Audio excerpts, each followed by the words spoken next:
You are now listening to the Here for the Truth podcast, hosted by Joel Rafidi and Yerasimos Stilianessis. All right, everybody, welcome to episode 37 of the Here for the Truth podcast. I'm Joel Rafidi. I've got my co-host, as always, Yerasimos Stilianessis, coming in from Topanga, California. I'm in Sydney, Australia.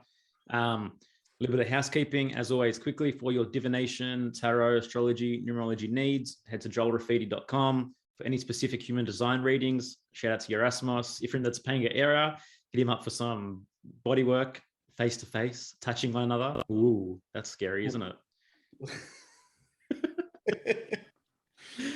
Man. Today we have a brother of mine. He goes by Nate Max. Nate Max, thought pioneer and visionary. Nate has been a frontline activist for over a decade, speaking at all the major protests and events, interviewing many of the top names in the industry. He runs retreats, seminars, men's circles, meditation, sound journeys, and has been in the natural health and wellness industry for 14 years, helping people reach their highest potential. He loves surfing, free energy technology, living off grid, and spending time with his beautiful dog, Moo. Shout out to Moo. He's a beautiful dog indeed. Bro, I'm so glad that you could join us, man. And just quickly, bro, kudos where kudos is due. Out of all the people that I know in my life, you have been doing this longer than anyone else. You have been on the front lines longer than anyone that I've personally known. You've been speaking truth to power. You've been pointing up at chemtrails probably longer than anyone else in Australia, man, as far as I know. So look where we've come, bro. Look where things were at the time where you started saying your thing, driving around in your caravan with your InfoWars stickers. And now we. How do you guys know each other? Thanks, dude. Oh, how do we know each other? Well, that's a story. Oh, you can tell them where we met if you want to, if it's all right. Yeah, I don't mind. Nate and I met in a strip club about maybe close to 10 years ago in King's Cross. Bada bing, bada boom. In a private room. I might have went to that one when I was there back in 2000. Oh man, what a What's trip! going on, man?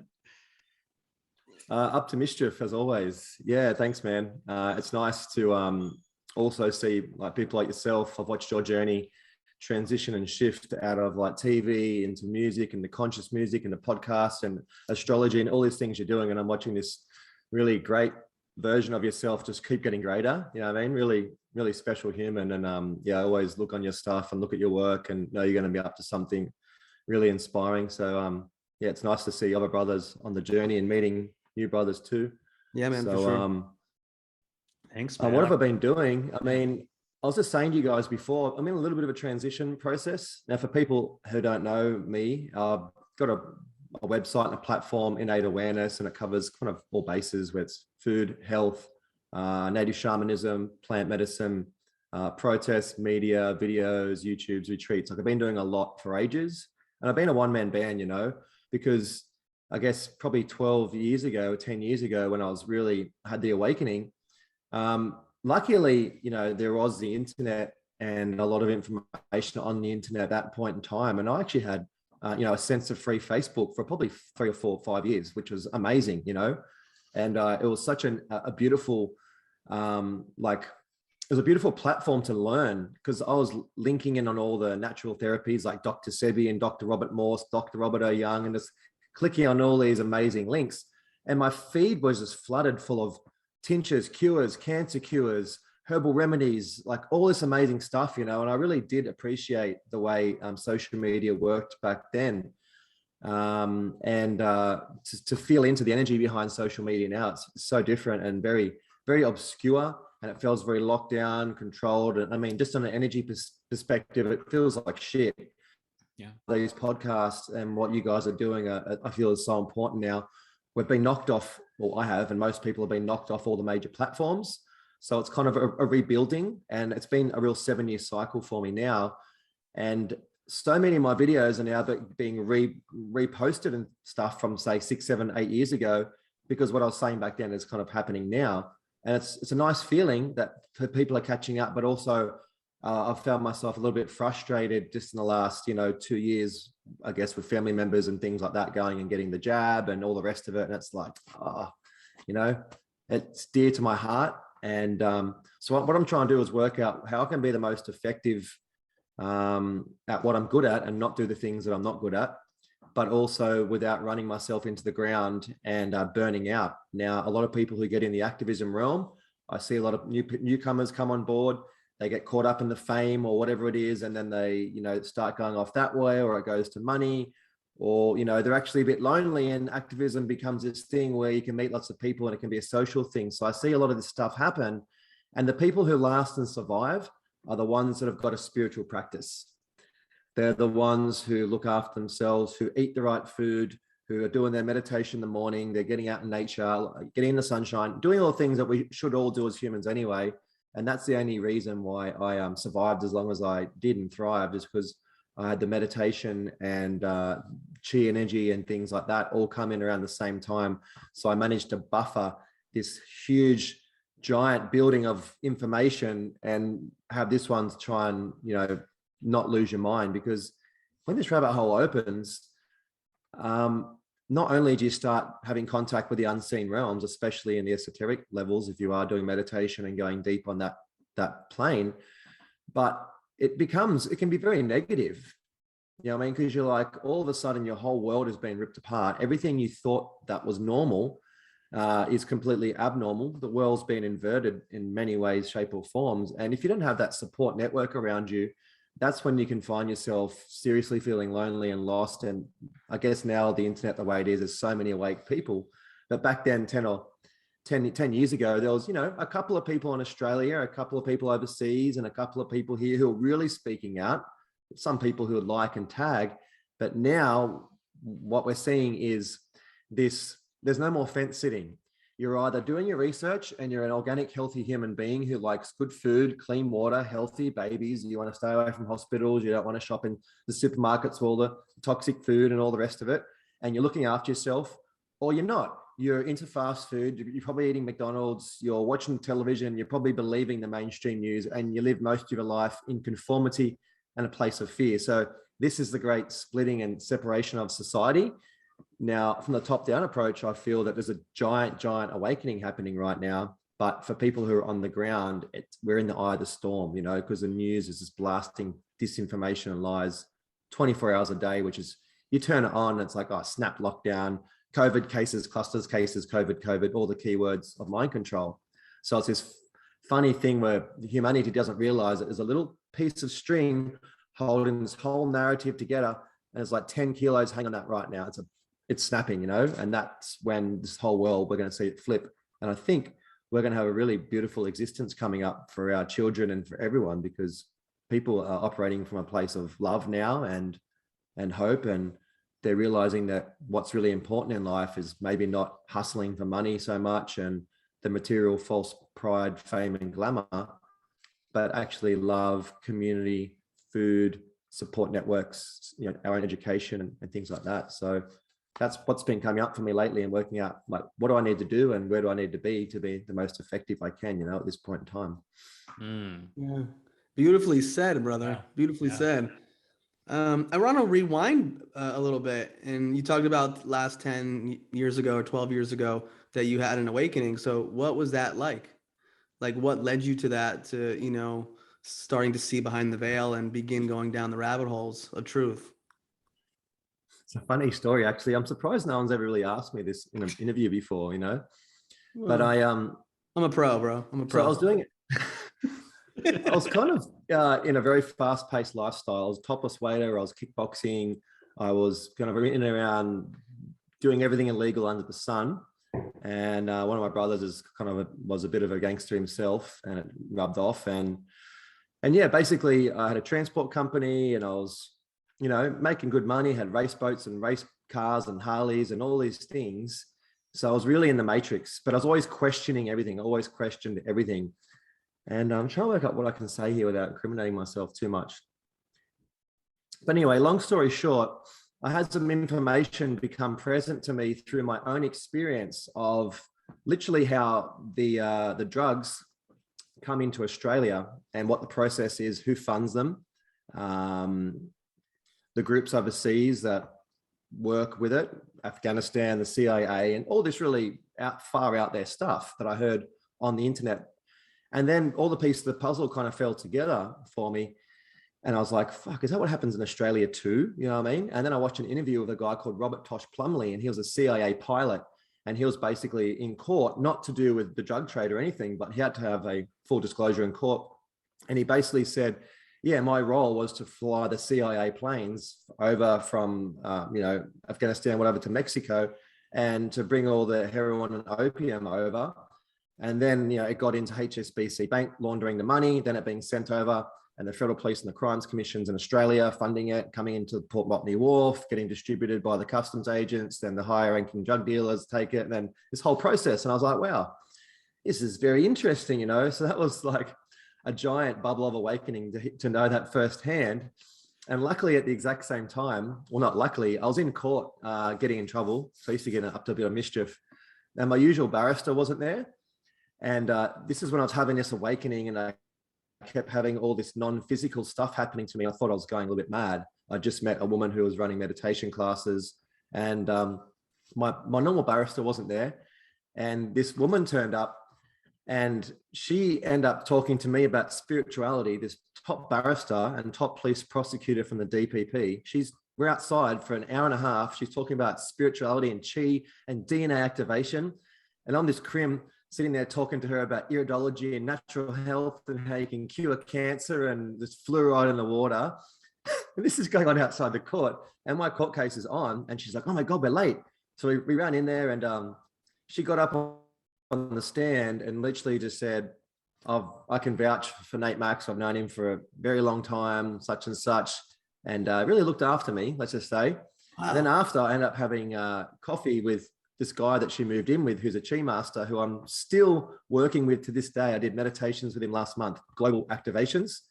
And I got all my mates to come over, and there's about 15 of us, all tatted up, juiced up, party boys. And we all did this giant meditation with this chi master, and it blew everyone's minds. And some of the boys are running wellness centers now. Some of them mentors. They've all switched and changed. So they're still the guys from the streets and the hood, but they're all doing incredibly good things. So that was the initial awakening. And let me tell you, once I bit onto that little nugget, I just bit onto it with my teeth and didn't let go. And I went full steam ahead, And I watched Zeitgeist, and then Alex Jones popped into my life. I started watching him, and I've got a very clever mind, but I have to be very careful that I can get caught up in things, often. So I'd have a podcast on here while I'm watching YouTube on the TV, while I'm reading a book at the same time. I can do 6 things at once. So I had 5 to 7 years of just insane amounts of research, meditation, esoteric work. And then I had a lot of strange off-world experience during that time as well, where at nighttime I was going to these places, and the rest is history. Now I'm here talking to you guys 10 years later, and hopefully a little bit more of a balanced version of myself, but that's to be decided. We'll see for how long. What a story. So that's so cool that the barrister was outside with you and just kind of getting deep and keeping it real. When you told your story, it just made me think of something that I find that a lot of people who, let's say, were more on the street, or even people who partied hard, they tend to be people who are more drawn to, seeing again, like what's on the other side, or being drawn to more holistic stuff, or truth seeking, as opposed to just like your average. I'm curious what your thoughts on why you think that is those people that just don't feel like they belong in the system from early on, and then they just take that internal way of being, but then they apply it to maybe more productive realms. Yeah, I definitely agree with that. I do find that, people who are partying, they're only partying because they're lost anyway. Like, that's the only reason you go out and party and harm your body, is because you're lost and you don't know what to do, and you haven't got inspiring mentors in your life. So you just follow absolute idiots on television, or football players, or superstars, or your crazy friend. And then everyone wants to be like that crazy friend, and it's not normal at all. So yeah, I do feel there's a longing and a looking. And when people do party and drink and all the rest of it, they're going through the highs and lows, which is the ebbs and flows of life anyhow. And then you realize, happiness doesn't last forever. You either got to party every day, or like, how can I find this happiness? How can I maintain this happiness without the drugs and the alcohol? And I used to drink a lot before we used to go out with my oldest brother. And I was quite young. I was like 19 and he was 29. So there's a 10-year gap. And I ended up going to this club quite often in King's Cross called Hugo's. It was a much older crowd, you know, and I was quite young. And he said to me, he's like, you got to stop getting blind all the time when you're coming out. But I was young. I was, you know, that's what you do. And he goes, we're going to go out one night and we're not going to drink at all. And we're going to be the first people on the dance floor and we're going to party and we're going to dance all night with no drinking, you know. And we did that, you know, we went on that and it was awkward at the start and we're bouncing around. It was quite early because people weren't even really, you know, and people don't really dance until they've had 50 schooners anyway, especially in Australia. And we ended up dancing and singing and playing all night, had the best night. And that was a moment for me where it snapped in my mind. I was like, I don't need any of this. I've got it all inside me. I'm actually a very like open, deep person, but I haven't been able to connect with my friends on a deep level. So that's half the reason why I did drink, because I like to be able to talk about love and all these deep things when they're drunk, because that's the only time I can get it out of them. Mm-hmm. So it's really like the people who are already awake are just searching for something they've already got inside them.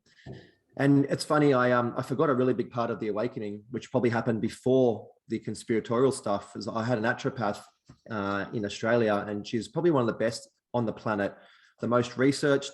She learned under Bernard Jensen.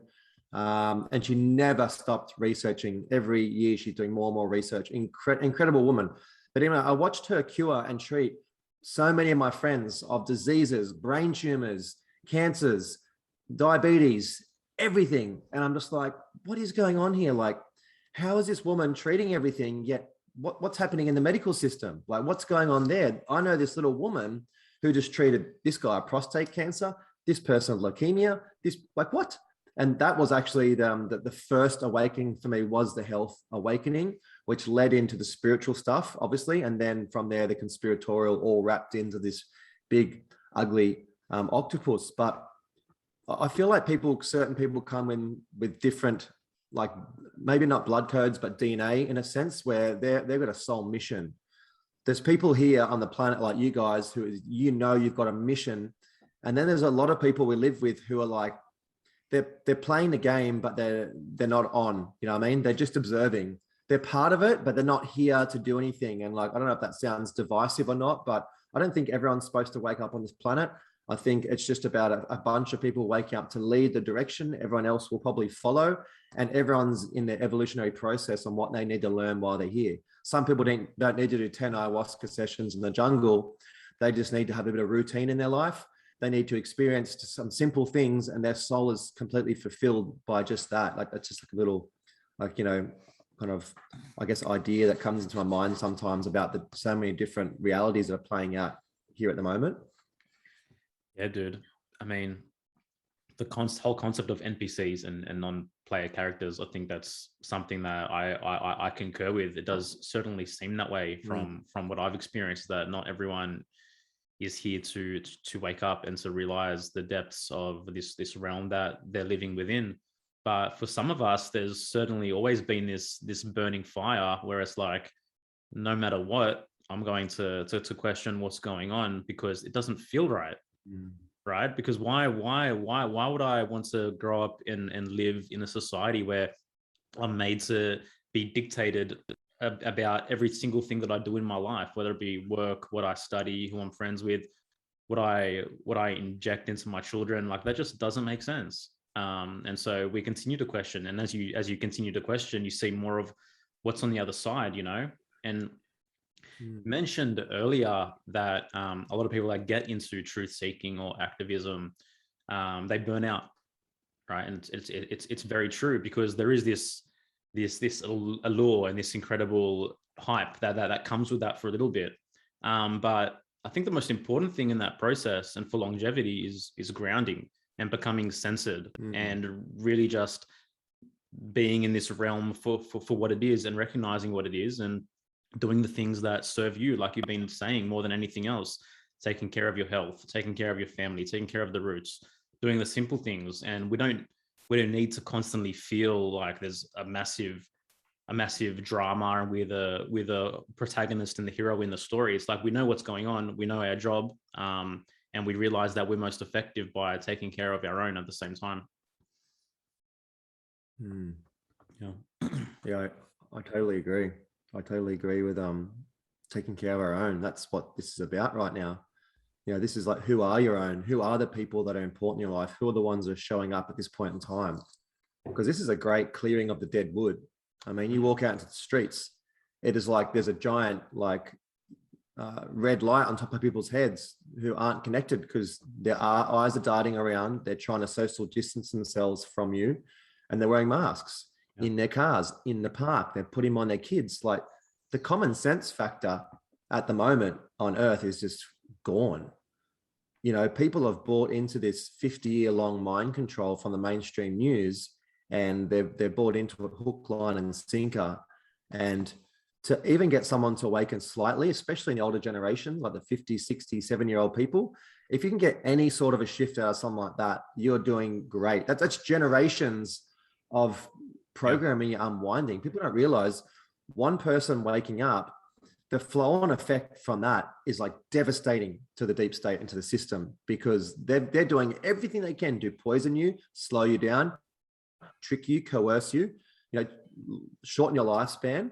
And then someone awakes, and then they become a drum, in the air for humanity, for awakening, for health, and all these things. So it's so it's really interesting times to be observing at the moment as well, and just pulling back and watching and not being too emotionally invested. So we'll get a little bit upset if we are.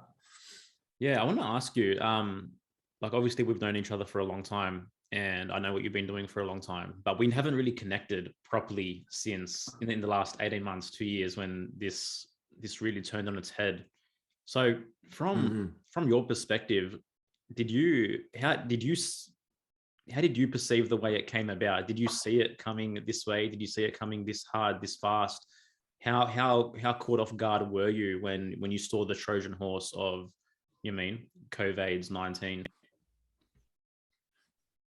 Yeah. This whole COVID experience is obviously, it's like 9/11, but 5 times more layers, so many layers, and a lot of planning, and I didn't see this coming exactly the way it was, but intuitively I knew something was coming before it happened, because I just ran a really successful retreat in Bali. And when I went over there, I was planning to buy land over there. And I had 3 lots of land I organized around this retreat center, where I was going to buy a piece of land and start doing the never do winter again in Australia. Basically go to Bali, run retreats for the winter and come back, do that forever. I said, like, I think a year before COVID or 2 years before COVID, I go, I'm never doing winter in Australia ever again. wasn't I wrong, And so I had this wad of cash on me, like this Balinese money, worth nothing, like piles of it to take to the hotel to give this deposit for the next retreat. And I said to my friend who was on the back of my scooter, as I had my pockets full, of money for driving along, I'm like, can you remind me to drop the money at this hotel? It's literally on the way home. You drive straight past it, and I just drive in, hand the money to the front desk, and I'm good for the next retreat. But anyway, before that happened, after the retreat, all these lots of land that I was trying to buy, they were like, got sold. I'm like, what do you mean? I spoke to you 2 weeks ago, and these are being held for me. Like, this one's sold, that one's not being done. That they all fell apart. I'm talking a piece of land that no one would even know existed. Like, I was like new locals, and it was far away. It wasn't like a spot where any tourists had come. And I'm like, okay, so this is a full no for land. For some reason, it was very obvious that it was just like a big brick wall was there for me buying land in Bali. And obviously my ego mind's like, I need this land. I want this land. I have to have this land. I'm getting all stressed rather than trusting the process. There's a reason why you're not getting land, Yeah. Come on, mate. Like, so many times I don't listen to my intuition. Then I'm like, right. So that's the whole, internal dialogue of being patient for me is a big lesson, is being patient. So when I want something, I want it now, and I want it straight away. Then I went past the hotel, and she's like, hey, don't forget to chuck the money in. And then I just kind of turned, and I was like, I'm not feeling it, I'm just not feeling it. She's like, what do you mean? Like, not feeling your next retreat? I said, I don't know. I'll do it later. And the last 2 times I've been overseas, I stayed for way, way longer. I almost felt like I'm not going to be able to travel for a little bit. And I was trying to make the most of it. And I was like, why am I dwelling and lingering in all these countries for so long and not wanting to come home? It was like this internal dialogue of like, my freedoms were starting to be impeached in the future, and I could already feel it on a non-physical level. So that was the first for me thing that I knew something big was coming. And then I got emergency food many, many years ago and things like that. But I had this real calling to get some land off grid. And it was very strong in me that I needed to get organized. So that was for me how I knew something big was coming. I didn't think it was going to be the virus thing. I didn't think they'd be able to pull another false flag virus thing. I thought that was kind of old hat and done for. And I was personally thinking power outages, EMF, and they shut the power out to disconnect us from the internet so we can't connect, because even though they've censored the internet 98%, we're now rebuilding ourselves on podcasts, on BitChute, on Telegram, and all these platforms. And now there's this giant organic following just booming up, and it's uncensored, which is probably frightening for them, because some of these people have got 100, 200, 300,000 followers on Telegram, which is, it's dangerous. You know, they can really cause a lot of ruckus just by doing a few texts. So I felt like 2032 was going to be the time when, you know, from there, maybe 4 years was in my mind, where I thought that's going to be a really hard transitional time. But I feel like that timeline is now here. And the next 6 months will determine if we're going to have another 18 months of toughness, or if it's going to progressively fall apart, you know, because the narrative was dead very early on, even with the Chinese people like falling on the streets, and, you know, the big facade that was happening over there. And since then, the economy's been booming, and not a single person on the planet has fallen on the streets in the way that they were in China. Like, nobody has just been walking and just fell on the ground and died of COVID. You know what I mean? Completely like fictional, every bit of it. So but then obviously I watched the 2012 Olympic Games opening ceremony again. I went back and I was like, fuck, 'cause I did see that years ago. I was like, that's a weird ceremony. I was like, what is that? You know, when I first saw it when I was living at Bondi, I was like, fuck, what's that? Like, who organizes? Like, I was just thinking to myself, who's the person who choreographed this Grim Reaper in the middle, the big bad boogeyman? If you guys haven't seen it, people who are listening to this, type in 2012 Olympic Games opening ceremony. You have the big Grim Reaper style COVID invisible enemy that can't be killed because it doesn't exist in the sense of what it is. It's an energy, and it is an entity as well. It's feeding on us. That's actually what's happening. COVID is a living thing now because we've created this facade around it, and we've created an entity. And then there's all these hospital beds and all these nurses scurrying around, these children being taken up. It's completely Masonic, occultic, and, you know, has secret society all over it. And yeah, when I went back and watched that, I was like, oh, okay, cool. So what else have I missed, you know, since then? Like, what other rituals have I missed that I need to be aware of what's happening next? So yeah, the answer to that is definitely didn't think it was going to be as fast as it is. The reason they're going so hard is because people are awakening so quickly now. And before COVID, every country in the world was protesting. China, Brazil, Egypt, Italy, Australia, everyone's protesting everywhere anyway. So this slowed it down a lot, but now it's also given a lot more juice, because now it's about everyone's freedom. It's not just about people wanting cheaper bus tickets in Brazil or whatever it is. It's like, oh, hang on, this is about our freedom. So yeah, we're on a knife edge at the moment. Consciousness is booming. They're doing everything they can to stifle us on every single level. And once you've put all your cards on the table, which they have now, they've placed all their cards on the table and we can see it. The only thing that's left would be the power outage, which, you know, because the censoring the internet's not really working that great. So the next plan is to try and, you know, for people out there overseas who are listening to this in Australia, we've just got a vaccine passport snuck through. It's not legal, but shops are basically putting a sticker on the front window saying you've got to have 2 shots to come in and shop. And they've done this, and they've said non-essential businesses have to do this. So no one would ever have allowed this if they just put on all businesses. So they use this thing called the totalitarian tiptoe, which is they sneak little things in bit by bit over time. And then you look back after 5 years and you're like, oh, fuck, I have no freedoms left anymore. How did that happen? And it was the little bites all the way to getting to the end goal. So they've said, look, this is only happening till December 1st. Then you can all play together in your open air prison. And that's another coercion, mind control tactic to make us think we have something coming. But within that time you watch, there's going to be a whole bunch of new cases, and they're going to say, we need to extend this now. So it's this slow trying to break down of the soul, trying to break down of the morale. And what's the difference between, you know, us having the vaccine passport thing on the window as opposed to the star, which the Jews had to have on their doors in Nazi Germany. You know what I mean? What is the actual difference between that? The only difference is that most people in Australia and around the world aren't actually understanding that they're in the midst of World War III. This is literally World War III, not just a few countries. Every single human being that has a soul who wants freedom versus a handful of crooked people who are manipulating every facet of our lives and turning us against each other. Yeah. Are you like, I know for me, man, like I wake up some days and it's just like I can't be bothered trying to convince anybody of anything whatsoever. You know, I just feel like I'm here for my people, the people that want to listen, the people that are already awake, the people that want to figure out how to move forward, how to position accordingly. Like there is absolutely no point badgering anymore with someone who has not seen it at this point in time. Like I can't even comprehend the fact, bro. Like it's quite heartbreaking that we have a vaccine passport implemented on some level in Australia. Like I didn't see that. I didn't like, yeah, we spoke about it for a long time. We considered it, but it's actually here now. And it's like, you're telling me I can't walk into a shop because I haven't had your poison. That's crazy. Yeah.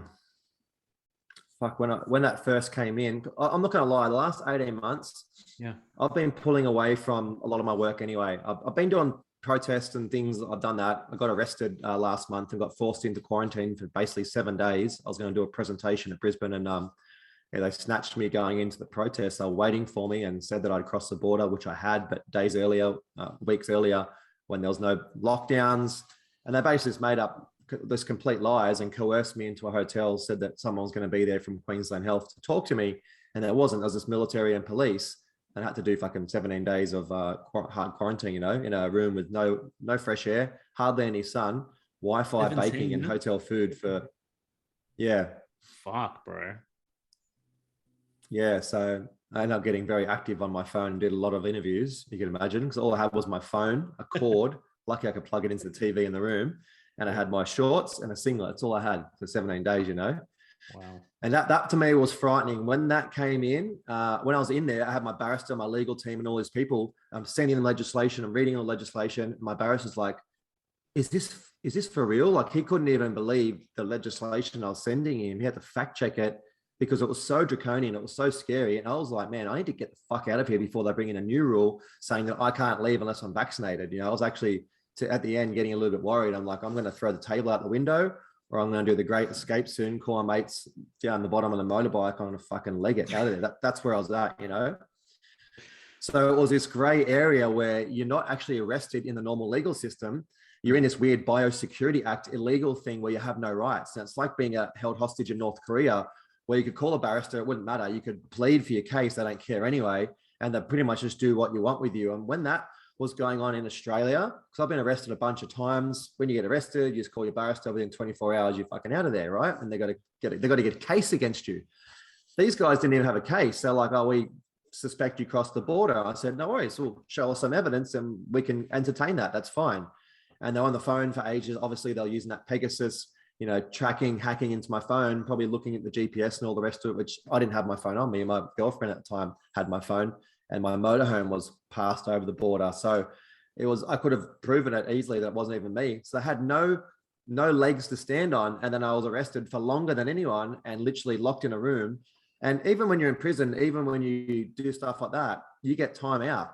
You know, you go out into the yard for 2 hours, 3 hours, get some fresh air. I wasn't even allowed out. I couldn't get a room change. I said, can you put me somewhere upstairs with a balcony and some fucking fresh air? You know, it was like, wow. So that was a time where it really hit me hard on where we're at. Now, when I was in Byron the other day, I was going to buy a surfboard, and I didn't realize this vaccine passport had come in. Like, people have been talking about it, but I was oblivious because I've been on Stratty, this little island, just doing my own thing for the last month or so after the quarantine. I needed a real downtime because of, yeah, it was a little bit traumatizing. You know, I did all right and that was fine. I did as much inner work as I could, but ultimately, like, I'm the freest person I know. I live in the middle of the rainforest. I don't have neighbors for 500 meters. I do what I want when I want at all times. So this just being thrown in there for that period of time, it kind of rocked me because I definitely wasn't expecting it. I was in my motorhome, ready to go north and take off and to go to all these Indigenous communities and do this whole thing. And then it was like, boom. So it kind of hit me hard. So I went to this shop and I'm looking at the surfboard and this chick's like, oh, sorry, mate. If you haven't got the double thingo, like I can't serve you. And I was just like, I looked at her and usually I have compassion and all the rest of it. I go, are you fucking kidding me? Like that was my response, you know what I mean? Because I was not aware that this is actually happening. And seeing I haven't even heard about it, wasn't prepared for it. Like I went into full fight or flight mode and I was like fucking blowing up in there and like, go and use a supporting communism and all this stuff. It wasn't the right way to delegate and to go about it. But yeah, it really rocked me that day. I was going to buy a $1,500 surfboard and they're like, oh, I'm not going to sell it to you. I was like, well, let's go buy it online from China then and support them, it's like, this is a local business in my local area. You're not going to sell me a board. And so, yeah, that for me was like, a pretty downtrodden feeling around, oh, fuck, we're actually here. Then I felt the ostracization. I walked around Byron. There's no one in the shops, no one around. It was just dead empty. Like two people like eating outside this restaurant. And I was like looking at them in my mind. I'm thinking, I hope it was worth it for that bacon and egg roll, injecting yourself with poison so you can go have a meal in a restaurant. So yeah, I don't know what to say about that really. It's depressing, but it's also another part of the pressure which is needed to make the popcorn pop. These people need the pop, and Australians are very chilled. They cop this for a while, and then they snap. That's generally what happens because we haven't seen tyranny here. We haven't had much tyranny before. That's why they locked down the Sydney centres, which has the most Middle Eastern and ethnic groups who've got strong culture, strong families, good religious morals and things like that. They're actually a tight-knit community and they've seen tyranny before. So at the tiny sniff of it, they smell a bit of tyranny. They're like, no.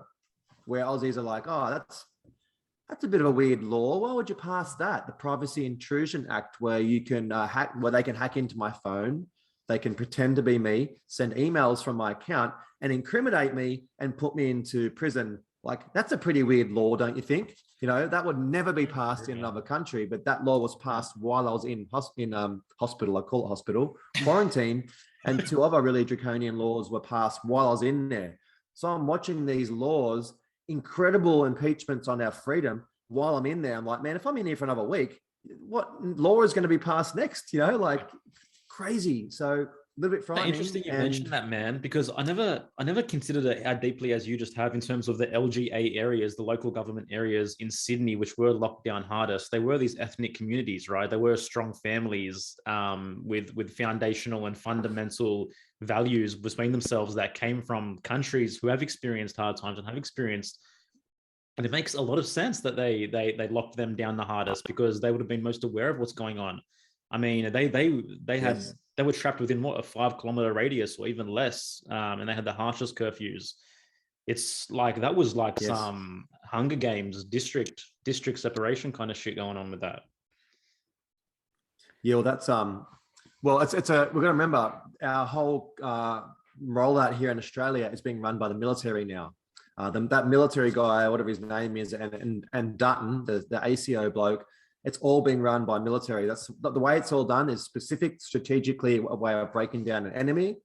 Now, at the start of COVID, just so you know, I know a lot of boys out that way, a lot of guys, legends, love that area, always go there and have food and hang out with families. I used to work around there, plus doing everything legal. I knew a lot of people through that too. A lot of bikies and stuff are out there.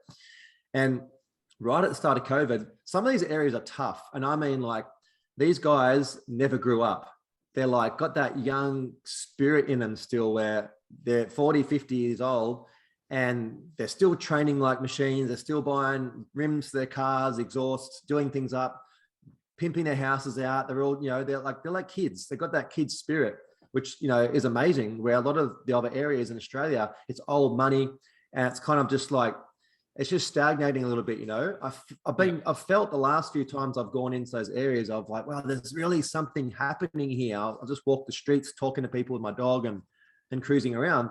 Now, early on when the COVID thing happened, I said to my mate, I go, dude, if things get hard, I'm coming and living at your house because that's the toughest area in Sydney, and like they won't be able to implement COVID law there.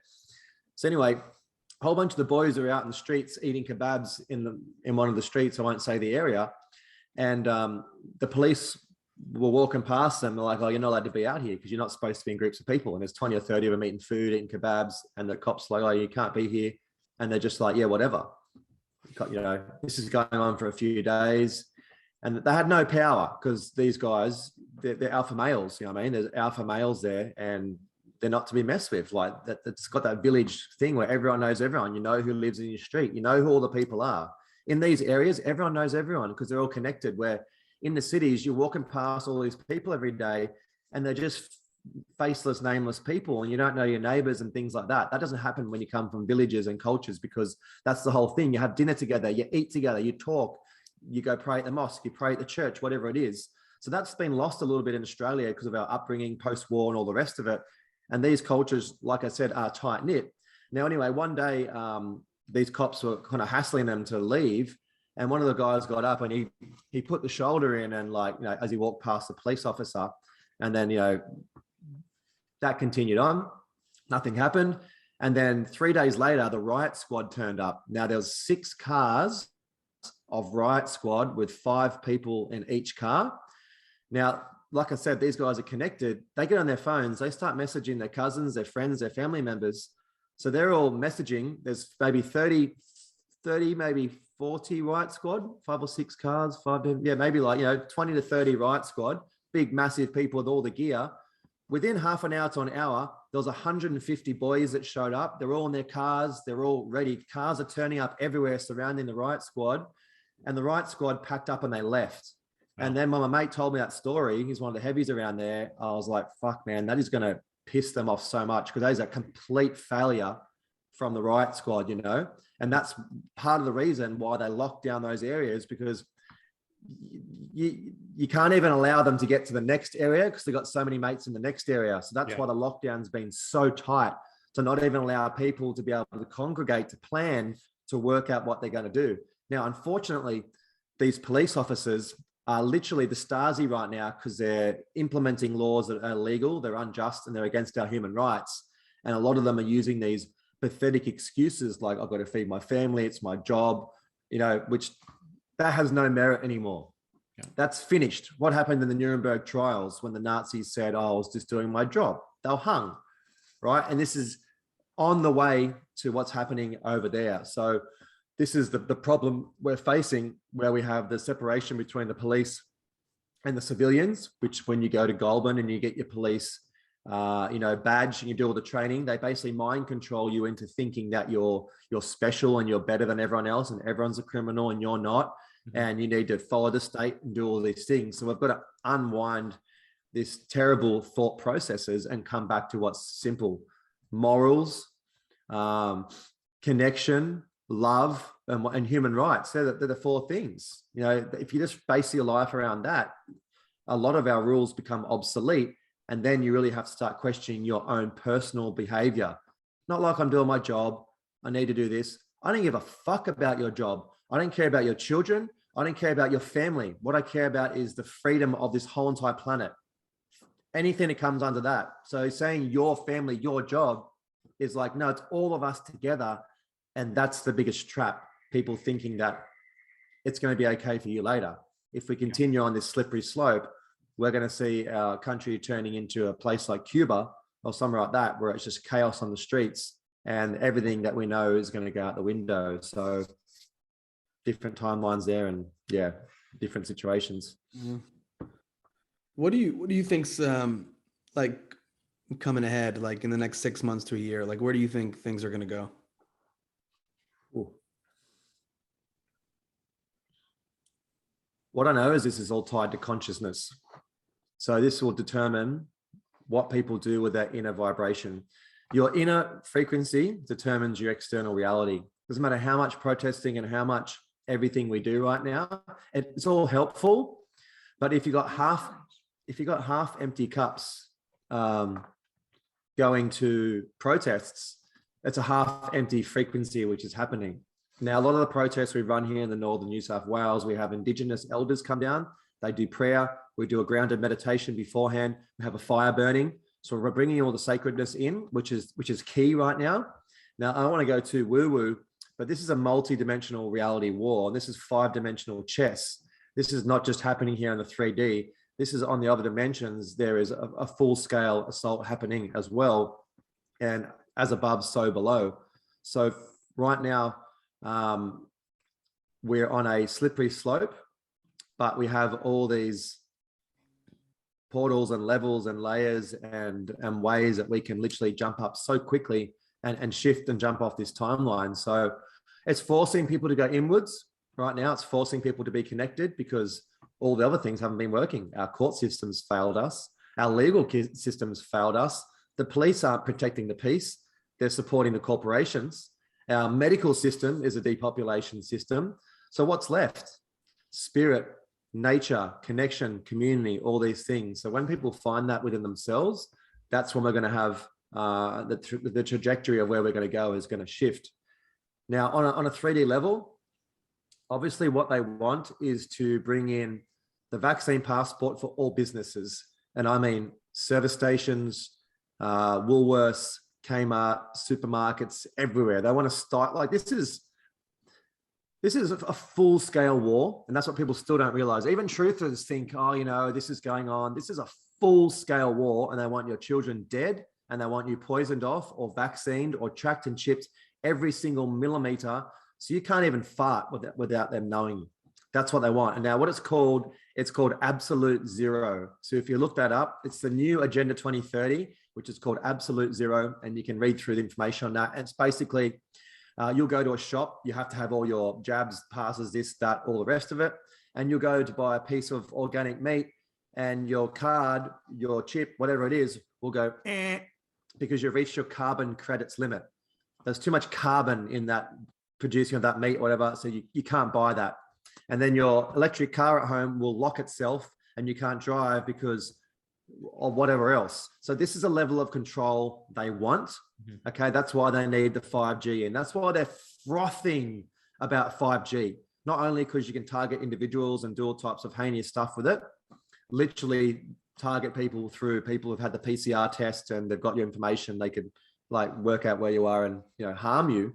But it's so you can track every single facet of our lives. Now, 5G is not even the issue. We've got 6G, which is going up at the moment. Elon Musk's Starlink, where the Falcon 2X rocket is shooting up 60 rockets every 3 weeks, 60 satellites. So we have a seriously diabolical plan on the rise. But the thing is, this can all end so quickly because the humans work in Starlink. The humans work in government. The humans are the police officers, and it is our duty and our role, if we can, to help people to understand what's going on. And then it all falls apart. So it looks really bad, but we are on the precipice right now of everything falling apart. And then we just literally birth the new earth really quickly, which is release all the free energy technologies that have been hiding in a patents office, plus hundreds of other ones. So our whole entire energy crisis goes out the window within a year. Our energy is finished. No more coal, no more gas. You'll barely be using oil because everything will be electric and there's not much oil and electric thingos. But you'll have a free energy device for every house, okay, which means the third world countries will get out of poverty in no time, and we can lift the sanctions and all these economic espionage in all these countries. And within a very short period of time, we'll have a healthy, functioning, thriving populace where the humans make the decisions, like we actually choose, rather than these parasite politicians who do nothing but maintain the facade of choice. Would you have something simple like it'd be an app, a blockchain app, and it has all these things on it. And once a week, you vote. Do you want to have more spark? Do you want speed cameras? No, they're gone. Finished for good. Do you want this? No. Do we want capital gains tax? No. All these things that don't work for the humans is what will the decisions be. And then all these multi-billion-dollar, trillion-dollar companies will be like, hey, you're worth $1 trillion, but you pay your workers nothing. So it'll be a great reconfiguring and a great reset in our way of how the world functions. And human beings and Mother Earth will come first. Then after that, it makes no difference. Mother Earth and human beings, and then every other process and protocol is in line with making sure this beautiful planet and these people are supported and sustained. So I think that's where we're heading now. It's do or die. That's the way I see it. In the next 18 months, we'll be either in or out. Yeah. Yeah, I like the optimism too, because especially in the truth movement, people get a little too caught up in the doom and gloom and like we're all gonna be in camps, and I just tend to operate from a more positive standpoint, and in the fact that what you said before, like it's just a little string that's holding all this together. And so it just takes more and more people to kind of stand up, and it's going to crumble. The house of cards will fall, and I feel like what's on the other side is something that's pretty beautiful. We'll see what happens. Yeah, I fully agree. I think this is the perfect place to end the first half for our public. We're going to let go of you here. Thank you for joining us so far. This is Nate Max. We're going to put all his links in our show notes. His website is Innate Awareness, and his Telegram is, what is it, bro? Nate Max Human Alliance. Nate Max Human Alliance. Go check in. Someone I highly recommend staying in touch with and following. And to our patrons and our members, we'll see you on the other side very shortly. Take care. All right, to our patrons, welcome to the second half of this episode, which has been such interesting dialogue so far with Nate Max. Nate, I know you've been someone who's been tampering and invested in and spending a lot of energy looking into free energy and free tech. And I want to know, just for the people listening, where is that at? What's actually available? What's actually viable in terms of free energy resources that are available to us now? Right. So, this is a bit of a rabbit hole in itself. Once again, it borders on the fact that mainstream science, if they can't test for something, it doesn't exist. So you have to go beyond the five senses for a lot of these new technologies. They're in the non-physical realm and the way they operate. And we're talking generators that generate electricity with no moving parts. They just basically oscillate and pull energy from the ether, which is just, Tesla came out 100 years ago, or 150, 200 years ago, whatever it was. And he had hundreds of patents and all the rest of it. And obviously the running theme with free energy is that they don't want free unmetered energy. When I say they, I mean the puppet masters, because then they can't charge you for it. If you just bought a machine that sat in your house, say you pay $30,000 for it, and that supports enough electricity for you and your 4 neighbors, for 200 years, that's not a very good business model, which is the same as the medical system. Healthy people is not a great business model. Now, there is so many different types of machines out there. There's many hundreds and hundreds that are patented in the US Patents Office, which, if we were to birth a new earth, we would open up that patents office and create a law that says anything that's going to be beneficial for mankind will be released. That's the type of laws that we should have. Why would you have things that are patented that could help stop poverty, stop hunger, stop, whatever? Yep. You would just bring them out. It's like, on a moral perspective, you bring it out. Now, what got me into free energy was it seems to have come into my reality a lot. And over the last 10 years, I've had 5 psychics, run up to see me. One guy actually ran across a freeway and nearly got hit by a car. And I was like, "You okay?" And he's like, "I need to tell you this. It's free energy. It's going to change the world. It's going to be on billboards, and it's, I've already been working with it anyway." And I was like, "Oh, well, at least your story is linking up with the other 5 people who have come to say hello to me."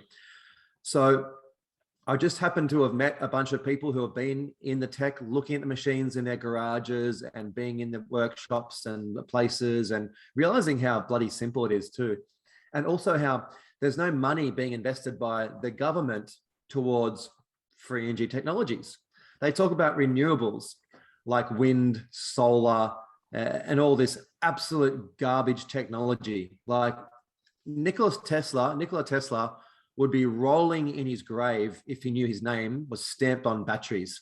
250-year-old outdated technology, garbage technology, where we're digging lithium out of the Dominican Republic and all these places, and all these other chemicals you need to make these batteries work under child slave labor rates, and just so you know, if people out there didn't realize, there's actually batteries that exist and have always existed, which you can constantly top them up with distilled water, and they last for hundreds of years. We've had these batteries forever, but they've tried to kind of get rid of them, have these sealed batteries now that you can't fill up. And after 5-10 years, you have to throw them out and buy new ones. And then the companies just basically replace them and sell them back to you again. It's a really good business model, you know? So the free energy situation, there's a lot of devices that do not work. And I've wasted a lot of time on energy devices, healing devices as well, that actually do not work. But that's all right. It's progress, you know what I mean? And it's an inner knowing and an inner learning. Now I've got a motorhome, a big Bedford bus, which is a big V8, big thirsty petrol guzzler. And I've got a hydrogen set up on that. Now hydrogen is something I've been really interested in quite some time. Now for people out there who don't know what running a bus on hydrogen means, basically you're literally just electrocuting water and putting a catalyst in there, which excites the water. And the more catalyst you have will determine how much charge runs through the water, and how much charge determines how much gas bubbles out of the water. So electricity creates bubbles, and then the gas comes out, which is hydrogen, which is a really good, clean source of power. It burns really, really well. Incredibly safe too, because you're making it on demand. So I ended up researching hydrogen generators, and I built my own, and it worked pretty good, you know, okay. And then I went and started working with a guy from America who's been building them for ages, and just better materials. He's been doing it for long enough, and the way it works, smaller generation, less power. So I ended up putting 2 hydrogen generators on my motorhome, and then my motorhome drives better, runs better. I'm getting 30 to 40% fuel saving. I've got 2 more generators I'm going to put on in the next period of time if I don't sell it anyway, and see how much I can get out of it. But that for me was the thing that spurred me on to be like, hang on, if I can build one of these things in the garage, why doesn't every single car in Australia have one?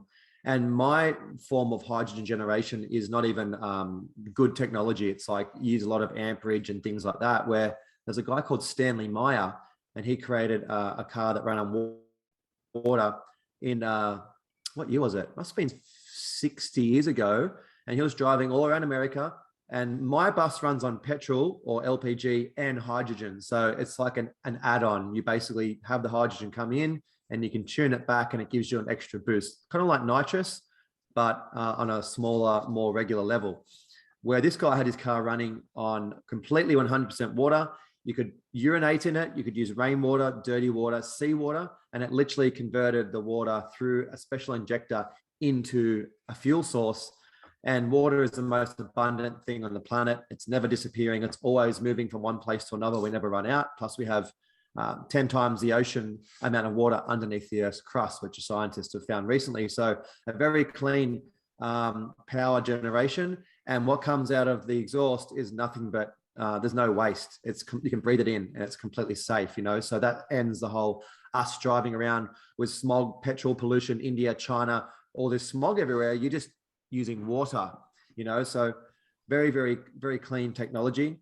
And then I started working with a bunch of other people who had machines. And what I found is, like, one of my big roles has been connecting people together. So I grab people that need to meet. I've been doing it my whole life.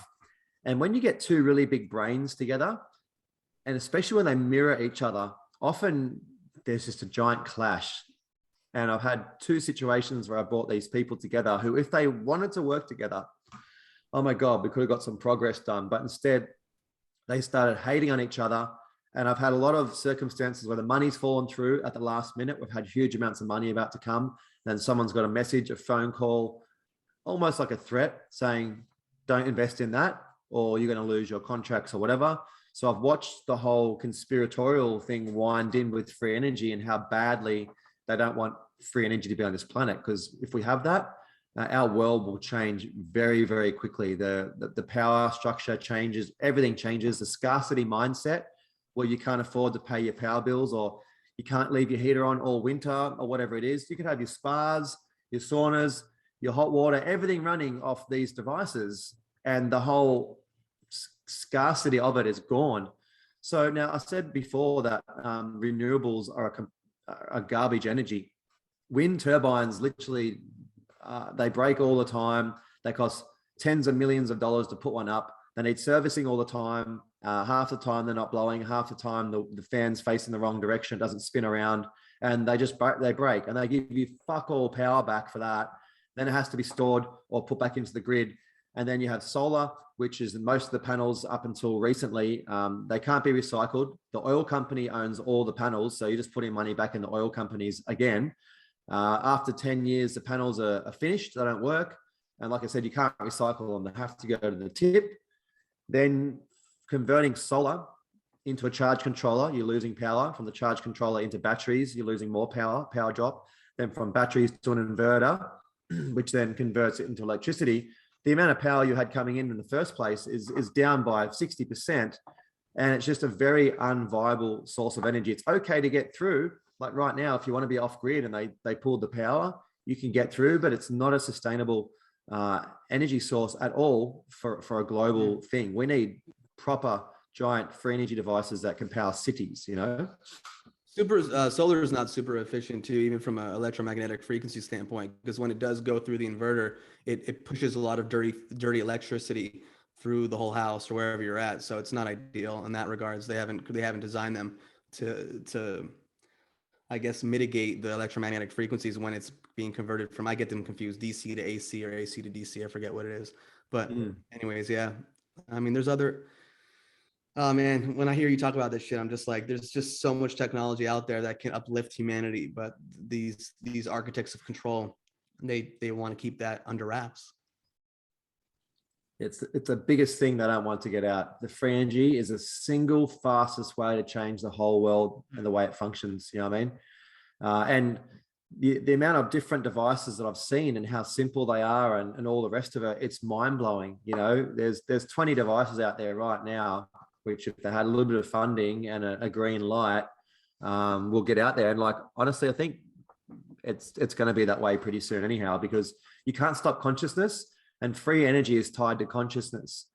I mean, if you start talking to people out there, these vax people, the mainstream news watching people about free energy, it's not even in their reality. It's just like you're talking fairy tales, So once again, it's all tied together. Health, consciousness, free energy, spiritual technology, everything's flowing in a certain direction.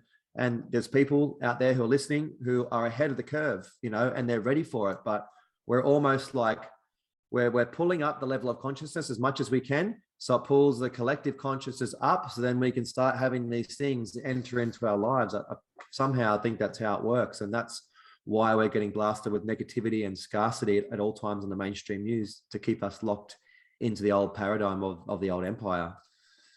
Yeah. And I mean, the first step, as always, is to be able to create the space in your life for something new and profound to enter. And often that begins with pressing the little off button on the remote and turning off the media, turning off the mainstream news. I mean, it blows my mind how consumed we are by these platforms, which we inherently know are just feeding us propaganda and digital poison over and over again.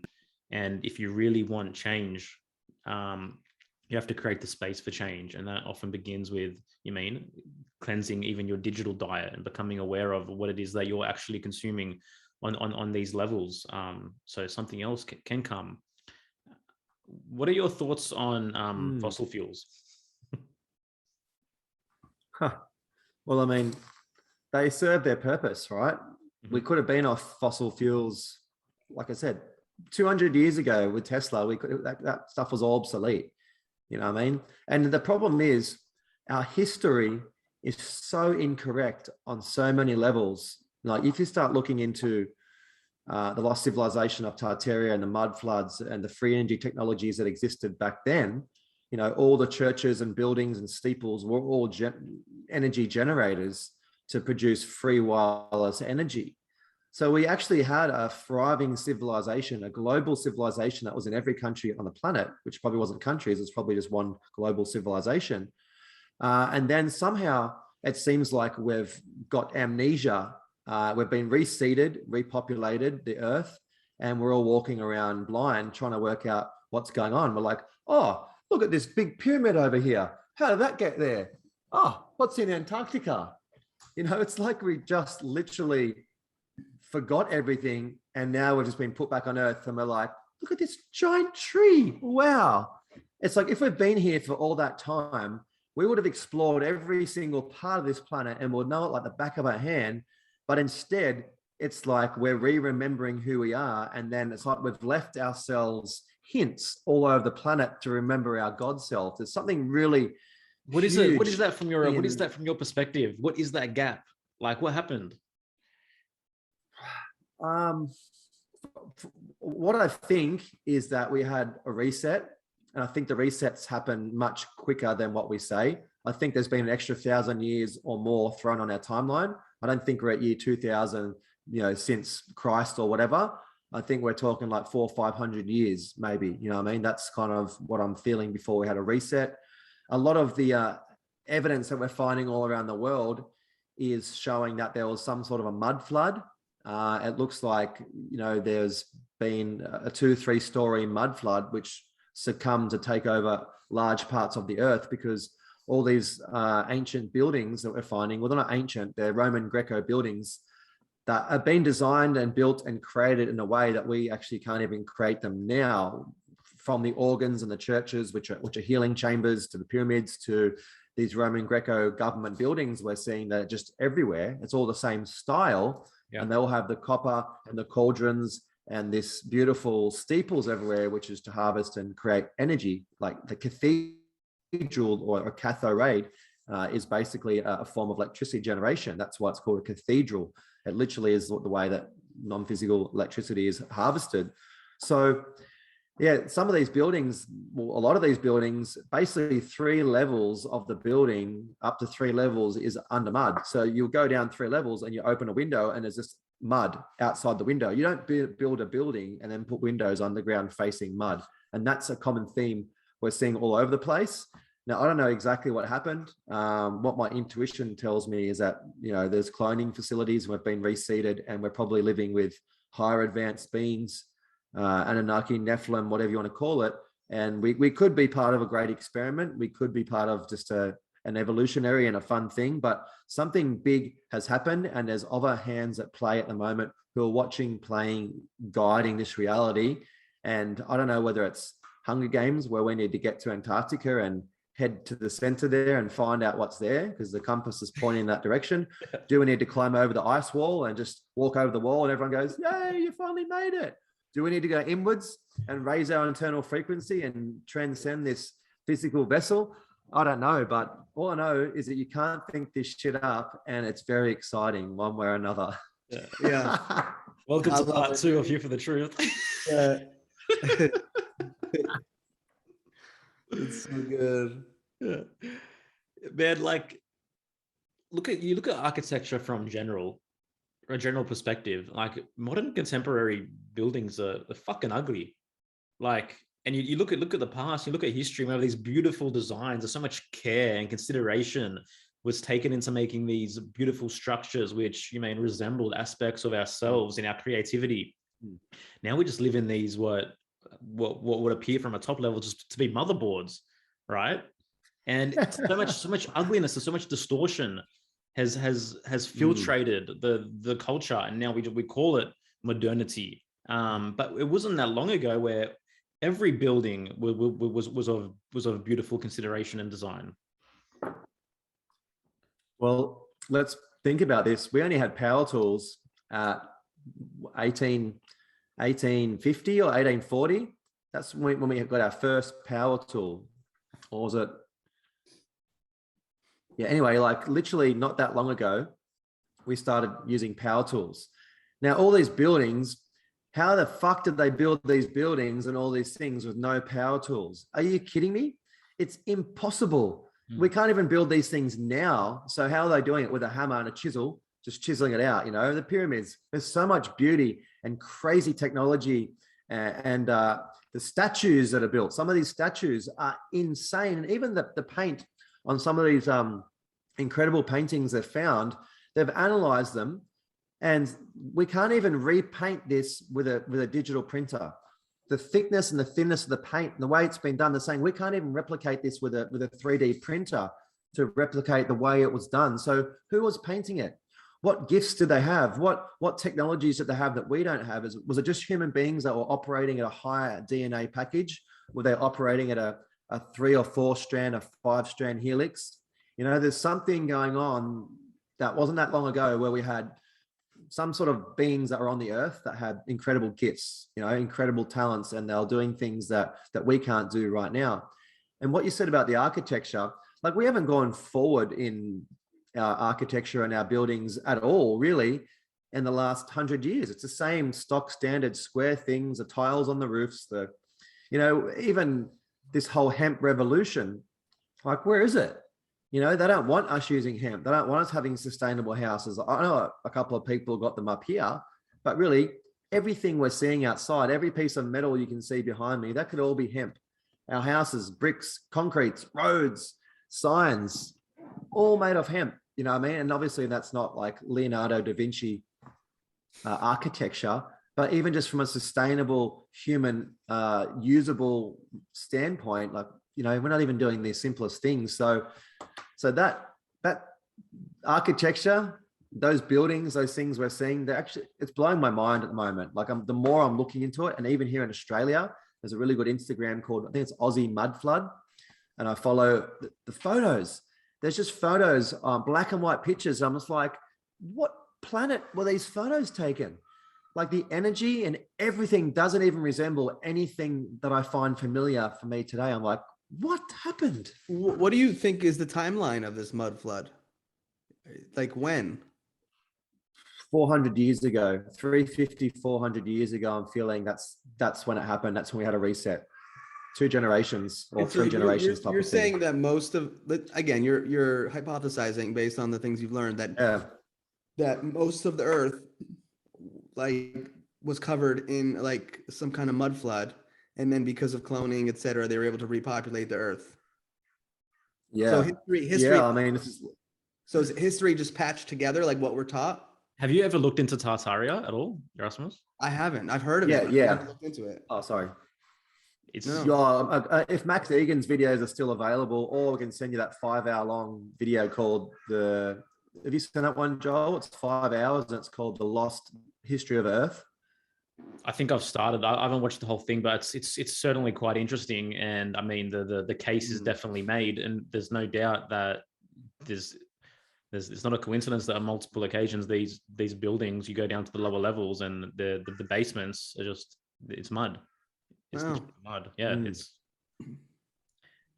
quite curious. And there's like photos of there's photos of trams and all types of trams, because electric cars were around well before the combustion engine. There was like 70% of the cars on the road initially were electric cars, battery, and then they brought out the combustion motor and diesel and fossil fuels, because you think about how many parts are in a combustion motor, all these moving parts and radiators and diffs and here and there and oils and liquids and servicing and so many things to break. Well, an electric motor is just literally an electric motor with a copper coil wrapped around a small engine, and it's creating charge. It's so simple. You don't have to service it. You just put power in it and that's it. So these photos are showing all these trams running around, but there's no wires touching the trams. And then there's these things that look like this on the side of the road everywhere, where you'd normally have your power lines, but there's no power lines. And it looks like they're all free energy device emitters and converters.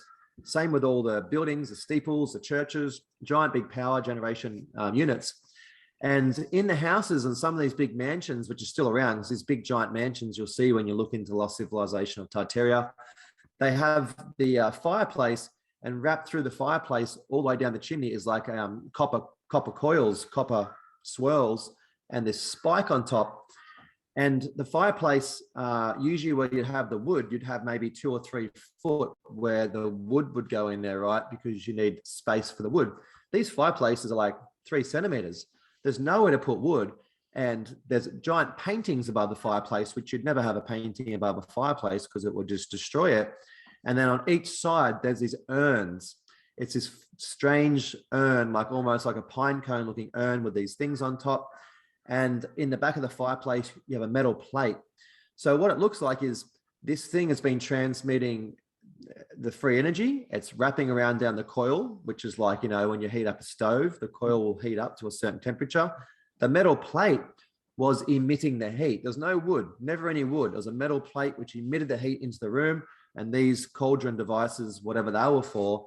So it was showing that it was like a wireless free energy heater as opposed to being actually, you're throwing logs and wood into there and keeping it all burning. And they didn't even have sewage, these mansions. These mansions didn't have sewage and things like that. It's like the poor people had sewage, but the mansions didn't. What was happening in there? Like, what devices did they have to, what, there's so many unanswered questions. Yeah. So many unanswered questions. Yeah. And Nate, do you think that, because I feel like change happens progressively through time, like, do you think that if there's gonna be like a fall or a collapse, and then we're all of a sudden these like people who are building free energy devices in their garages, that's going to be the new energy source? Or is it going to be like some of these companies that are starting to explore and go into and take on hydrogen, and they're slowly going to kind of weed out fossil fuels? Do you think it's going to happen more like that? Well, yeah, there's a few layers to what you said in that. Now, the first one is, I feel that we're not governed by time, we're governed by information. Okay. I don't feel time has anything to do with our reality. Time is about information and experience.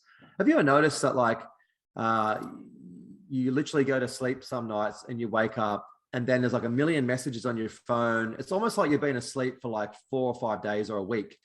And it's like all this stuff happened and it's like you went forward in time. I get that often, and it's like I might learn something. I have all these aha moments, and I'll fall asleep, and I'll wake up, and I'm like, I feel like I'm older, like my beard's grown longer overnight, And it's because I had this experience, and I had a learning and a knowledge, and something happened internally. So things shift when people shift, and when people have the aha moment, and that determines, I think, where we're kids, heading, bro. Now these. Say again? You need some kids, bro. I haven't had more than freaking 3 or 4 hours sleep for 2 years. I want some of that. Yeah. Dude. Want my beard getting grayer? I need my 7 8 every night, bro. And these companies don't want to let go of this carbon tax fraud, right? They're really, the deep state is really obsessed with global warming, global cooling, global change, fucking anything, right? That's the next big fraud, which is the carbon tax theory, even though carbon dioxide is what makes the forests grow green, and it makes everything thrive and grow, and it comes from decomposing plant matter, the ocean, and volcanoes. We're going to ban that and tax that. So that's a weird process we're going through, is unwinding that stupidity. We're not focusing on global pollution, which we should be. Like, what's polluting the planet? Oh, it's the big companies and the stuff coming out of cars, and and all these big organizations, and the military. You want to talk about pollution? The US and Chinese military is polluting the world more than fucking anything else, and obviously forest degradation because of animals and all the rest of it. So many things that we could nip in the butt and change. So they don't want to let go of that scarcity narrative that links into the free energy narrative. When you haven't got scarcity, all these things fall apart. These Agenda 21, Agenda 2030 becomes irrelevant. So what they're doing is they're drip feeding us technology, they're drip feeding us technology, keeping us in the mindset of non-limitless, scarcity, batteries that run out. Oh, we're running out of water. They've been saying we're running out of oil forever, but it's not even a fossil fuel. Oil is created under the ground. It's microbes and bacteria, which basically are creating oil all the time. Another big fraud, They're like, oh, the oil prices are going up because they're running out of oil. Are we? Do you know for sure? Is it running out? So I'm not sure where we're heading. Like, that's a big question for me on if these things are going to come out. They're already there. And it's just which one of these billionaires is going to have the nuts to just fund a few people, and we'll make it happen. We'll bring it out. Yeah, you're going to probably cop some shit. Yeah, you're going to cop some threats. But that's the process we need to go through. Some people need to take it for the team so we can have a better planet. It's all there. It's always been there. It's just about us remembering and then embodying the fact that this is the way we can live. This is a timeline we're on now. Scarcity, this, COVID, lockdowns, but our highest potential timeline is not even in some people's awareness. So that's why it's up to guys like you and people out there to focus on these timelines, to focus on the free energy, to embody it into your life and to bring it into reality, because it's there. We just need to focus on it and create it. I think about with having free energy, like when you think about desalination, that can be done around Africa too. And like, I feel like all this life can come back to that continent, that deserts could just be watered and filled with, I mean, I just think that miracles will happen, you know, once the energy thing is I want to say solved, but when it comes out, you know, when we do realize that we have these technologies available to us, it's just amazing what can Well, happen. look at Muhammad Gaddafi. You know, people don't know the truth about that guy, but he built a water pipeline, you know, what, 70 years ago, all the way up through Africa. And there's actually things called primary refreshing stations that are on Earth. They're basically, you tap into a water source which is unlimited, and it comes from under the Earth's crust. It's not part of the Artesian Basin or the spring water effect. There's certain places around the planet where there's this water which just comes from, they don't know where, but scientists reckon there's like 10 times the amount of water underneath the Earth's crust. And so he built a water pipeline all the way up through Africa to basically solve Africa's water crisis. And you would have seen it when they first opened it.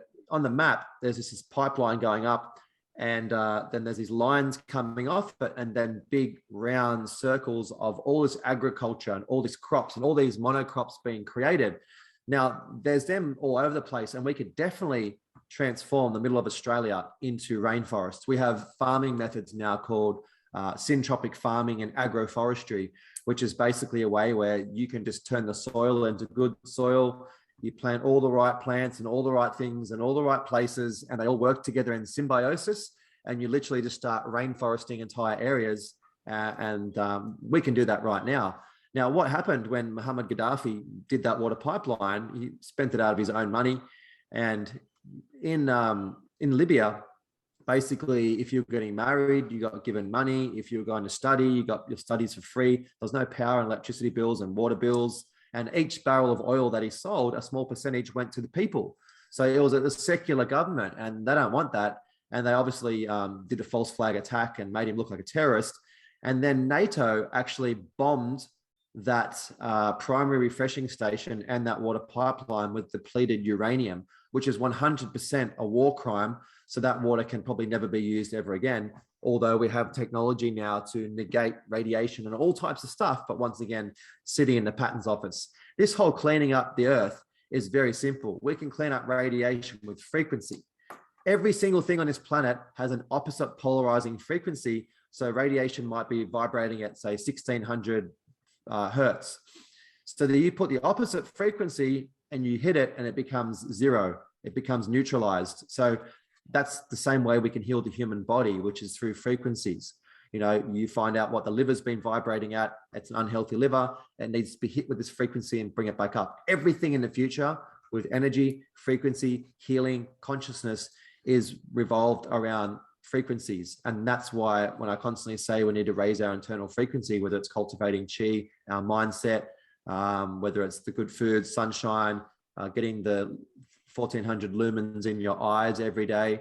These are all methods of raising the internal frequency, which connects us to Earth and her frequency, and Mother Earth, Gaia, and Tara, and also the other humans. So it's our responsibility as human beings to raise our frequency so we actually move into a high dimensional frequency band, which will allow these free energy technologies to come out and people to be able to establish the awareness that, hey, the world you've been living in is an absolute miserable hellhole compared to what we can be living in and what's available to us on the high levels.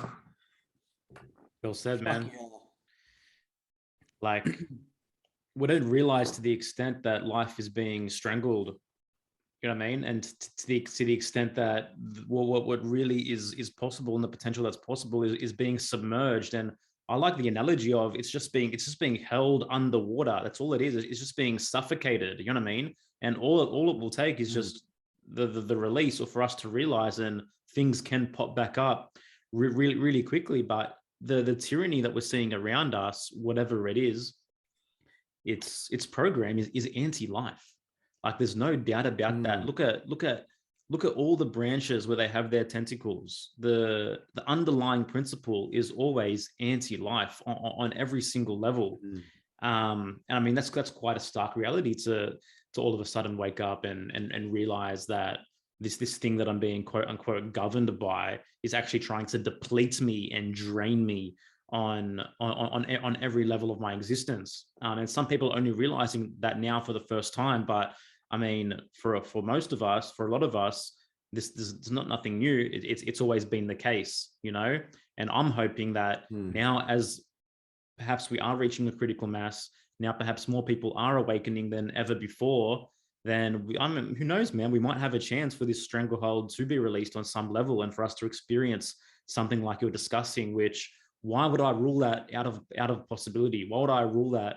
Why would I put myself into such a fear-induced doom and gloom state that I write off the possibility that such a future is possible? You know, I'm not going to do that for myself.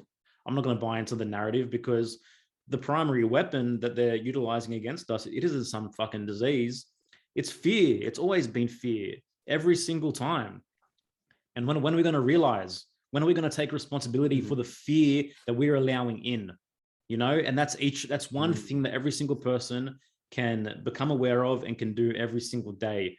And for me, I feel like if we just heeded that one bit of advice to be wary of the fear primary above any other threats, then we can shift things really, really, really quickly. Yeah, well, fear is the number one frequency lowering energy on the planet. It's the single fastest way to knock your body out of co-creation and into a state of scarcity, of lack, of unsavory situations. When your frequency is low, you'll invite and attract weird situations in your life. Alcohol will be on your frequency regularly. You know, addictive behavior will be on that frequency band, and it will match. And the people you hang around will match too. And the single easiest, beautiful thing we can do, coming off what you said, Joel, is be an inspiration to people out there. You know what I mean? Because people are looking for someone, anything. Before, I had to work really hard to wake people up. You know, I had to like do things with them and whatever. Now you can just hand someone a document. It might be about no trespass. It might be about knowing your name, your birth certificate, and all these things. It might be one document. It might be one meme. And people are just like, they look at you and they're like, I fucking knew it. I knew it. And you've just confirmed it for them. Yeah. So simple now, right? So easy to wake people up because they're primed. They're ready. They're like, whoa, something's not right about this COVID narrative. Fake testing, fudge numbers. Yeah, and that's what's been pretty wild to see the last, especially the last couple of years is just the people who are just like creeping in my DMs or sending me messages out of the blue and being like, I really like the things that you're posting. And I'm like, wait, in my mind, I'm like, well, I'd never thought that this person would be into this stuff. But at some point, if you're somewhat of a critical thinking human being, you're going to look around what's happening and be like, what the fuck is this shit? It does not make sense. And that's what's happening. Because like we've had conversations with people and, I've gone down these rabbit holes for years, but we have some conversations where people are like, it all just made sense to me. April 2020, like May 2020, like this started it. This was the thing for so many people that all that stuff that they've been pushing down themselves or ignoring and repressing. It's like, this is that catalyzing event that kind of like was like, you spoke about aha moments, like these aha moments, like, holy shit. And I'm all for it, like fucking come on our side, welcome to the team. Welcome to Team Truth. Welcome to the party, kid. Yes. Yeah, try something different. Different. What's stopping you from thinking possibly that there's more going on? This whole reality is the biggest conspiracy ever. Yeah. Not one single person has any fucking clue what they're doing. Yeah. No one here knows why we're here, what we're supposed to be doing, and like, what is the point? Yeah. All of us. We're just walking around, bumping our head into trees, going, "Oh, okay, well, that's good. Oh, yep, okay, that's trying to work out health. What do we feed our bodies? Yeah. Yeah, what do I put in my mouth? Oh, the food pyramid's completely upside down. Okay, that's anti-life. The medical system's a depopulation system. Doesn't help anyone get well. It just makes people sick. The education system is an indoctrination system. Every person you speak to on earth go, what did you learn in school? They'll tell you the same thing. Fuck all. Why is it that we're constantly going to school then when we're learning nothing of any merit, when you could give someone a phone and YouTube and some good things, and they could learn more in 1 year on YouTube than their whole entire school career. You know, the banking system is a slavery system. We print money out of thin air. We have the Rothschilds who own the banking systems, who lend the money to the countries at interest, and they give it to us. Impossible slavery system you can never get out of if you're playing in it. So like, these are very simple things that anyone can look up.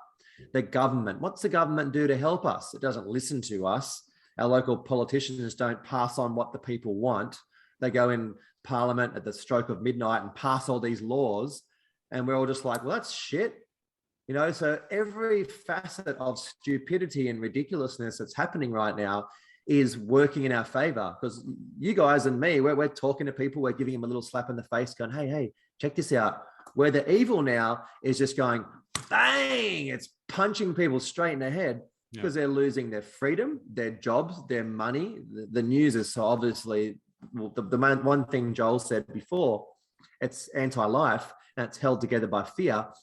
The main operation for this is the mainstream news. That is the single only thing that's keeping this narrative together, because some unfortunate souls are still watching it and they still believe it. And they're the unfortunate people, once again, layers, who their mind is swimming in a sea of toxic soup. Now, when you've been eating the GMO, guzzling the fluoride, eating the Kentucky Fried Chicken, all these things for that long, your body is so disconnected from spirit, from source. You have so many heavy metals in your body, which fucks up your neurology, and it actually connects you to technology. That's why they're obsessed at the moment with getting these metals, these lithium, these barium, strontium, titanate, aluminiums, these things, these nanotechnology, the graphene, this is all connecting us to technology. So the flicker rate of the screens is in your frequency band. The constant instant gratification we're getting from highs and lows and selfies and, you know, this is all part of the ego mind construct, which is keeping us trapped in our minds. It's not connecting us to spirit, to love, to family, to connection, to outdoors, to walking around barefoot, getting your balls in the sun. This is connecting us to selfies, to makeup, to the people getting, you know, work done in their faces. All lacking. Everything's lacking, you know, and this 5G, 6G metal thing, that for me is a little bit freaky. And what I say to people out there is, one of the best things you can do for your body is get your gut brain activated. Okay, start doing some fasting and start appreciating your food together and appreciate what goes in your mouth and monitor that. But get into the point where you are reconnected with your spirit, with your soul's purpose, and understand that until you have purpose and drive and understanding of this world, nothing's going to make sense. And nothing's going to make sense while you've got a body full of heavy metals. So one of the most important things you can do is get into health, start understanding health, and start getting the metals out of your body. Because if you don't want to be a transhumanism, cyborg, AI, weird, whatever's going on, it's important for us to get the metals out and reconnect us to nature. Because you have the concrete jungle and metal, or you have nature and herbs and life and vitality. And that seems to be a really big part of their plan. That's why they've been spraying these things on us for 10 or 15 years now. And that's why it's in the food, it's in the vaccines, it's in the water. You know, why are we drinking industrial waste for? Why do we have 580 known industrial waste contaminants in our drinking water? You cannot fucking tell me that that's because of your teeth. It's for good teeth. You know, these are very big ticket items that are very simple. And when you have that slight seed of awakening, that's when you're like, oh, that's fucking stupid. Why do we do that? Why? Ask the questions, people. Ask the questions. Yeah, man, fuck. I agree 100% with everything you just said. And we were talking before about the fact that they could take down the power grid, but why the fuck would they want to take down the power grid when that's their direct line into your consciousness with all this propaganda and this 24-hour fear porn that's being on there? So that just kind of came to me when you were talking. It was just like, but why would they want to take that away? Because if they turn everything off, then people are just like, oh, look, there's a tree outside. Oh, I'm gonna just I mean, there'd probably be panic as well. Don't get me wrong. Like, people will be losing their minds, but at some level, that repetition that's been going on, like the 10-minute the ticker underneath the news with all the rising cases and the death and wouldn't be there. So it's like their brain, their body would maybe have a moment to just go, I don't know. You're right. No, you're right. And it's a catch-22 for them, I think, because the one thing fucking them up more than anything is the internet. And I mean, you'd think that the one thing that they would fucking control and take down is the internet. But at the same time, if they took down the internet, and the internet is completely tied into everything we're talking about regarding transhumanism, etc., then that doesn't make sense if I'm putting myself in the predator's shoes. So I sit here and I'll say and I repeat that I don't think they're in the prime position that everyone believes that they are. I really don't. Nothing is set in stone whatsoever. We're in the fight. We're in the war right now, and you can very easily look at this and see and make the case that the truth is winning, and that's where I sit firmly seated personally. Yeah, I agree what you said about them taking the power down long term. I feel it will just be a 1 month period to try and make everyone submit to their knees and be like, I will do anything you need, government. Just do not let the power go out again. It's more so. And I feel that it could be, if they did do that, when the power came back on, all your favorite sites and every part of the internet will be gone. It'll be the world's biggest book burning ever in history. And the only shit left will be government sponsored garbage. That's for me why they'll do the power. A massive hit, because we're all waking up, we're all gathering, everyone's protesting the world, and it's power out. Try and bring in some sort of a United Nations, Russian military, Chinese or American or something maybe, which I don't think is going to happen either. I don't think we're on that timeline either, because once again, we just talk to them. That's the good thing about having your own military in your own country. You can talk to them. Where if we had Chinese troops come into Australia, there'll be no connection. They wouldn't have compassion for us and they've got the programming of what we're like over there, as opposed to what we're like in our programming of Chinese people. So yeah, I feel that's further down the track. I don't think we're there just yet, but definitely good things to think about. What you said, for sure. Yeah, man, such a pleasure to connect. I'm so glad we're able to have this conversation. I know the rabbit holes that you've been down, and I know that we could go for another 3 or 4 hours easily on a bunch of different topics. So we'd have to get you back on, and we'd absolutely love to dive deeper down those other dusty alleyways, But man, thank you for being you. Thank you for speaking truth to power for as long as you have. I completely honor, respect your journey. I'm grateful that we crossed paths when we did back in the day, man. And it's good to see you still doing your thing. And honestly, bro, we wish you all the best. I love you, man. Yeah, thank you so much for having us on, guys. It was nice to meet you too. First time. So great to meet you too, man. For sure. Really nice, good energy of you guys. And I'm actually now more interested in listening to your podcast as to seeing you guys, how well you flow together. For people who want to also connect with me, just jump on the website. I'm posting pretty regular on there. It's innateawareness.com or Telegram, which is Nate Max Human Alliance. Got a really good awake crew of people on there, some really good content as well. I try and keep it not to be so much COVID narrative, but as much health and things as possible. And we did do a really big 3-part Chi global meditation in the last 2 months. I've done these meditations, the Chi Master, and they're free.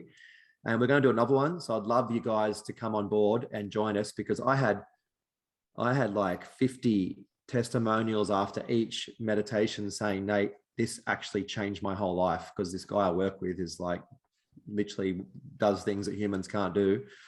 And that was when I started to think, all right, I've smashed the activism relentlessly for 10 years. 4 hours a night on the computer, commenting on all the mainstream news articles and decimating, just relentless hours and hours, like so many hours, And I feel that part of me is wavering. So I've been deleted off Facebook and Instagram, shadow banned, and Twitter and Linktree, and got my emails are gone, and my PayPal's gone, and my Stripe's gone. So this is a natural kicking me out in to do something else, Well, and, I think all our channels will be gone too in a second after Here for the Truth featuring Nate Max comes up. Yeah, right. We have to create our private We're red membership hot now. website, dude. I don't know. They have those code words get like off the big servers. free energy, vaccines, pyramids, and shit. They're like, all right, we got to take that one down. Yeah, the only things we didn't say was pedophiles and child ritual abuse and all that one, which is a whole other rabbit hole. Which, yeah, that can get. Well, you yourself just censored said really quickly. them, so we're good there.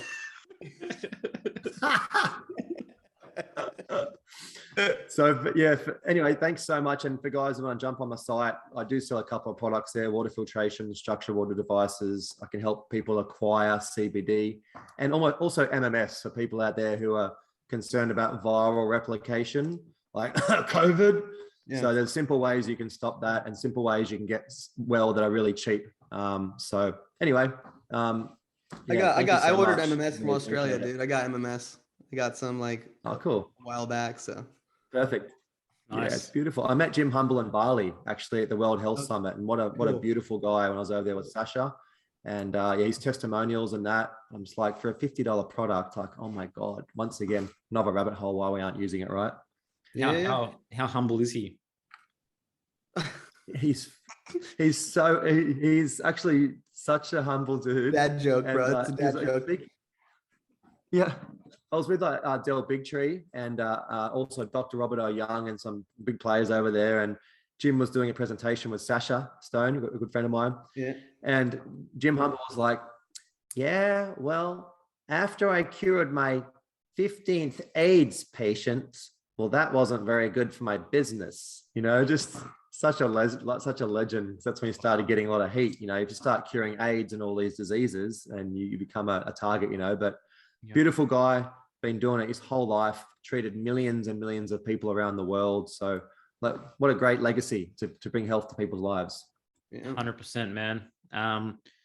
For everyone listening, we're going to drop all Nate's links in our show notes. Go follow him and shout out to him wherever you can find him if you feel inclined. Bro, again, thank you to our members. Thanks for the support. See you next time. Take care, everybody. Smoking mirrors, I'm seeing through the illusion. Waking up in a time, they think you're in a delusion. Somebody set the alarms, cause they be too busy snoozing. I'm in a DeLorean.